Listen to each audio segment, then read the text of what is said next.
Assalamualaikum warahmatullahi wabarakatuh. Saya dari kelompok 4 akan menjelaskan hasil diskusi dari kelompok kami, yaitu Etika Islam Bidang Distribusi. Sebelumnya perkenalkan anggota dari kelompok kami, ada Nurman Nirmala Kusuma, Ika Naning Suri Khotimah, Silviana Nurita Febriani, dan saya sendiri Rizky Ramadhani. Subbab dari pembahasan etika Islam bidang distribusi ini ada 4 poin. Yang pertama yaitu pengertian dan tujuan distribusi dalam Islam. Yang kedua, prinsip distribusi dalam Islam. Yang ketiga, moral dan etika bidang distribusi. Dan yang keempat, perilaku agen distribusi menurut Islam. Poin yang pertama yaitu pengertian dan tujuan distribusi dalam Islam. Pengertian distribusi dalam Islam sendiri merupakan penyaluran dari harta baik yang dimiliki oleh pribadi maupun dimiliki oleh umum kepada pihak yang berhak menerimanya guna meningkatkan kesejahteraan masyarakat yang sesuai dengan syariat-syariat Islam. Menurut An-Nazarkho, definisi distribusi adalah sebagai suatu transfer dari pendekatan kekayaan antara individu dengan cara pertukaran, baik itu melalui pasar maupun dengan cara yang lainnya, seperti sedekah, wakaf, dan juga zakat. Tujuan distribusi dalam ekonomi Islam atau tujuan distribusi dalam Islam. Tujuan utama dalam distribusi ini adalah untuk meningkatkan kesejahteraan masyarakat dengan menerapkan peraturan yang berlaku dalam Islam. Fokus dalam konsep ini adalah bagaimanakah proses pendistribusian tersebut berlangsung, bukan hanya output semata dari distribusi tersebut. Tujuan distribusi dalam Islam secara umum ada 4. Yang pertama yaitu tujuan dakwah. Tujuan dakwah di sini adalah dakwah kepada Islam dan menyatukan hati kepadanya. Contohnya, bagian mu'alaf di dalam zakat, di mana mu'alaf tersebut ada kalanya orang kafir yang diharapkan keislamannya. Pemberian zakat pada mu'alaf ini juga berdampak pada orang yang menunaikan zakat tersebut. Yang kedua yaitu tujuan pendidikan. Tujuan pendidikan di sini adalah menjadikan insan yang berakhlak karimah. Maksudnya di sini adalah dengan adanya distribusi, tiap orang akan mendapatkan pendidikan tentang akhlak terpuji seperti suka memberi, berderma, dan mengutamakan orang lain. Selain itu, distribusi di sini juga dapat mensucikan diri dari akhlak tercela, seperti sifat kikir dan mementingkan diri sendiri atau egois. Tujuan yang ketiga yaitu tujuan sosial, di mana yang dimaksud di sini adalah memenuhi kebutuhan masyarakat serta keadilan dalam distribusi sehingga tidak terjadi kerusakan ataupun perkelahian. Karena dengan adanya distribusi ini, maka dapat memenuhi kebutuhan kelompok yang membutuhkan dan mengikis sebab-sebab kebencian dari masyarakat, dan di mana terkadang sebab-sebab tersebut berasal dari rasa ketidakadilan. Yang keempat yaitu tujuan ekonomi. Tujuan ekonomi di sini meliputi pengembangan harta dan pembersihannya seperti zakat ataupun sedekah, memberdayakan sumber daya manusia, dan kesejahteraan ekonomi, di mana proses distribusi di sini merupakan salah satu andil dalam meningkatkan kesejahteraan ekonomi suatu negara.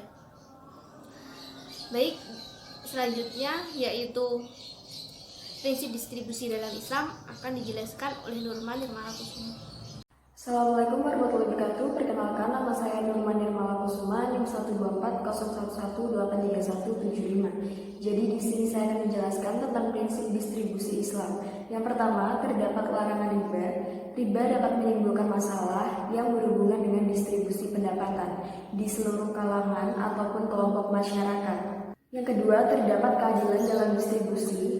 Ini merupakan situasi yang tidak memihak salah satu pihak dalam ekonomi, sehingga menciptakan keadilan yang merupakan kewajiban dalam menjalankan ekonomi Islam. Yang terakhir, terdapat mengakui kepemilikan pribadi.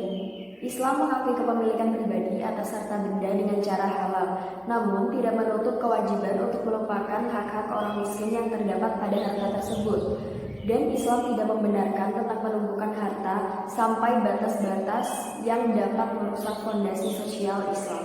Sekian penjelasan dari saya, materi selanjutnya akan dilanjutkan oleh pemateri berikutnya.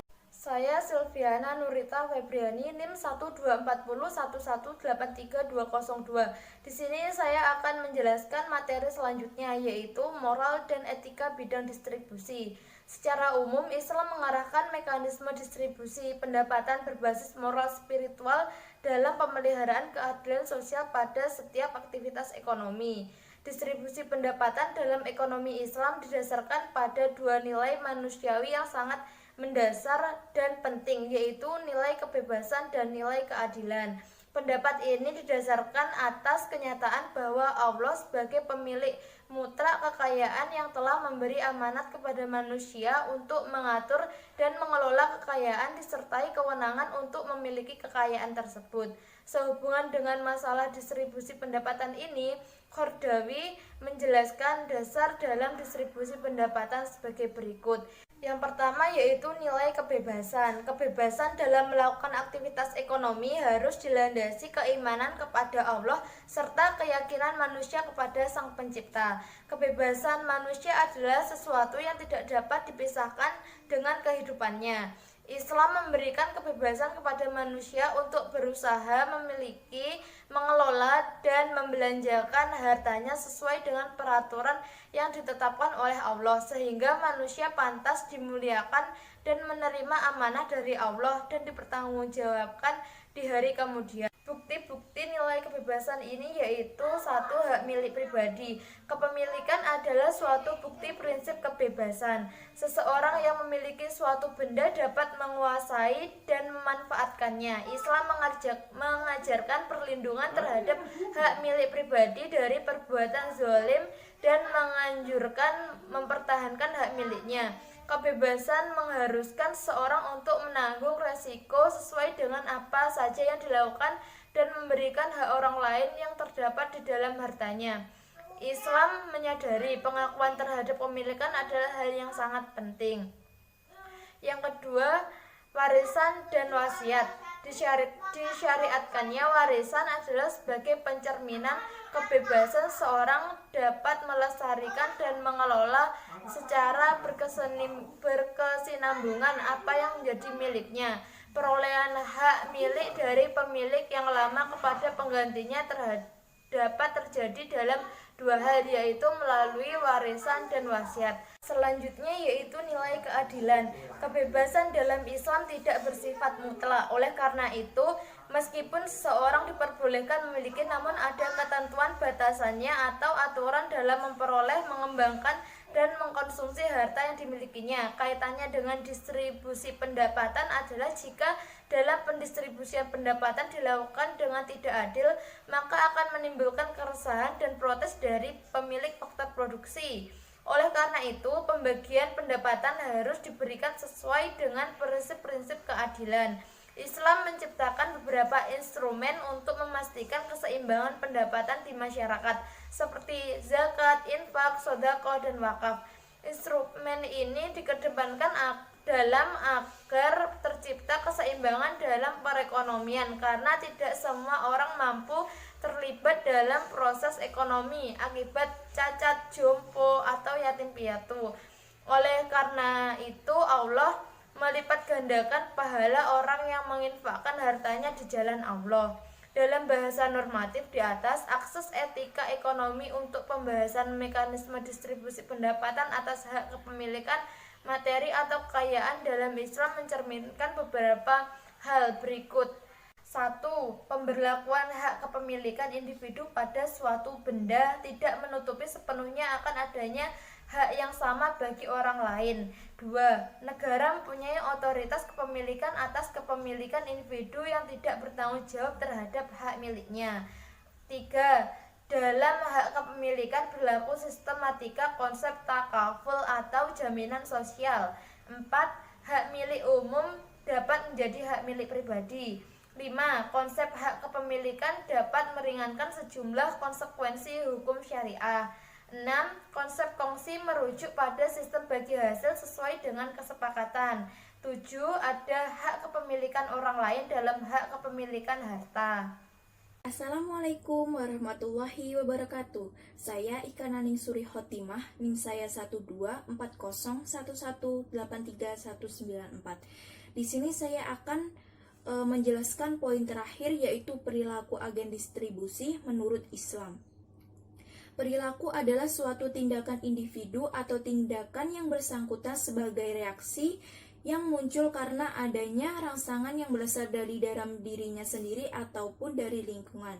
Sedangkan distributor adalah perorangan atau badan usaha yang bertindak atas namanya sendiri, yang ditunjuk oleh pabrik atau pemasok untuk pembelian, penjualan, dan penyimpanan barang dalam partai besar secara tidak langsung kepada konsumen dan akhirnya dimiliki atau dikuasai oleh orang lain yang menunjuknya. Adapun perilaku distributor tidak jauh dari etika bisnis Islam. Etika tersebut ialah kejujuran, integritas, memelihara janji, kesetiaan, keadilan, suka membantu orang lain, hormat terhadap orang lain, kewarganegaraan yang bertanggung jawab, mengejar keunggulan, dan yang terakhir dapat dipertanggungjawabkan tindakannya. Baik, sekian penjelasan dari saya. Bila ada kurang lebihnya saya mohon maaf. Wassalamualaikum warahmatullahi wabarakatuh.